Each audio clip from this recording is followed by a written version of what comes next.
L'intérêt porté par les historiens à la vie du peuple chrétien, et non plus seulement à l'Église institutionnelle, a mis en avant la place occupée par la paroisse, lieu de rassemblement de la communauté des habitants d'un même territoire, lieu de réception des sacrements, lieu d'identité et de mémoire autour de l'Église et du cimetière. Au cœur de la vie pastorale, la paroisse a été l'objet de tous les soins des évêques. Son histoire se trouve bien documentée, ce qui a conduit à laisser dans l'ombre d'autres centres moins faciles à saisir, les sanctuaires, visités au gré des initiatives des fidèles, voire du clergé, lors de pèlerinages, sans que s'y attache dans le christianisme aucune obligation. Or, des études portant sur les diocèses ou les dispositions testamentaires montrent l'importance de cet autre pôle de la pratique. En l'année de la miséricorde, on aimerait rappeler que la visite des sanctuaires a été pour les fidèles, au fil des siècles, l'occasion de faire l'expérience de la grâce pour le corps et pour l'âme. Qui dit sanctuaire dit au lieu de la mémoire et de la spiritualité chrétienne, au lieu du berceau du christianisme, à Jérusalem, destination de pèlerinage que la conquête musulmane n'interrompit point, encadré à partir de 1342 par les frères franciscains, à l'origine de véritables itinéraires de mémoire de la vie et de la passion du Christ. Au lieu des débuts de la mission, à Rome, autour des basiliques dédiées à Pierre et Paul ou aux premiers martyrs. Au lieu enraciné dans l'histoire plus récente de la christianisation et des combats menés en péninsule ibérique sous la tutelle de Jacques le Majeur, à Compostelle, qui attire encore de nombreux marcheurs, tous ne se revendiquant pas pèlerins.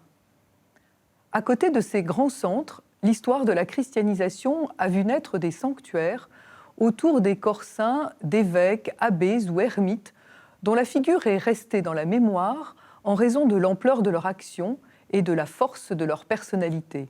Martin à Tours, Gilles dans le Gard, Odile en Alsace, Thomas Becket à Canterbury et bien d'autres encore.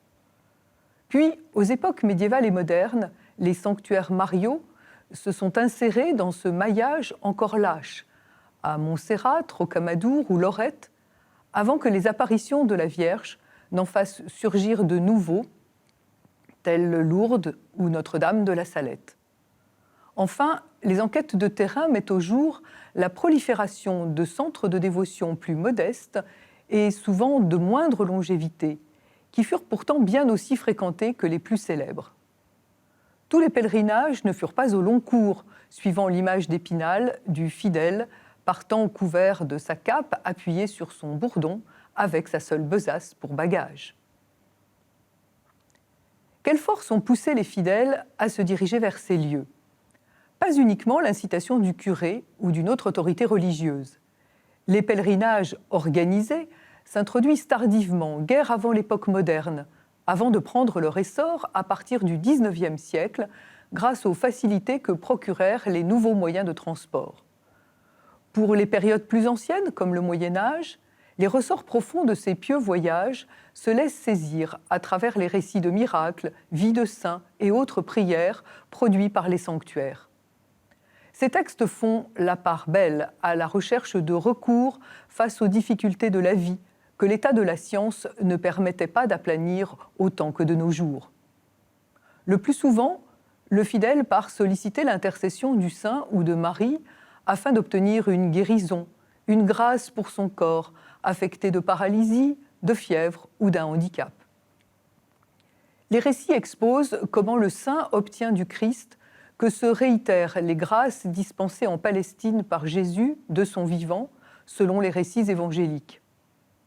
Mais surtout, à partir du XIIe siècle, ils savent aussi faire comprendre que ces grâces peuvent intervenir au fil de la vie quotidienne, loin du lieu de culte, en mer ou face aux accidents de la vie domestique.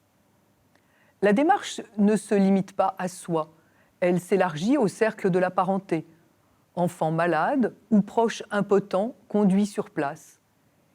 Elle s'élargit aussi à celui de la communauté d'habitants, lors d'épidémies, calamités naturelles ou menaces. L'histoire des sanctuaires montre cependant que la quête ne s'arrêtait pas là.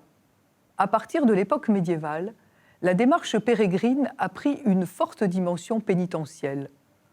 on partait soit spontanément, soit à la demande de son confesseur, pour racheter ses fautes, convaincu que l'effort ainsi produit, fût-il plus réduit dans les pèlerinages de proximité que celui des pèlerinages lointains, permettrait de se laver et d'être réintégré dans la communauté des fidèles. Certains n'hésitaient pas à pérégriner en vêtements grossiers et en sandales, attirant la sympathie des autres visiteurs par la sincérité de leur repentir et l'ardeur de leur pénitence. Les sanctuaires s'affirmèrent ainsi comme des lieux où s'expérimentait la grâce du pardon, obtenue au terme d'une confession, suivie de la concession de ces grâces déconcertantes pour beaucoup de nos jours que sont les indulgences.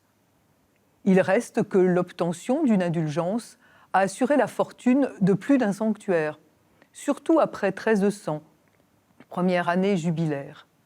Dès le XVe siècle, les papes ont en effet étendu le privilège de l'indulgence plénière romaine à d'autres lieux pour des temps limités.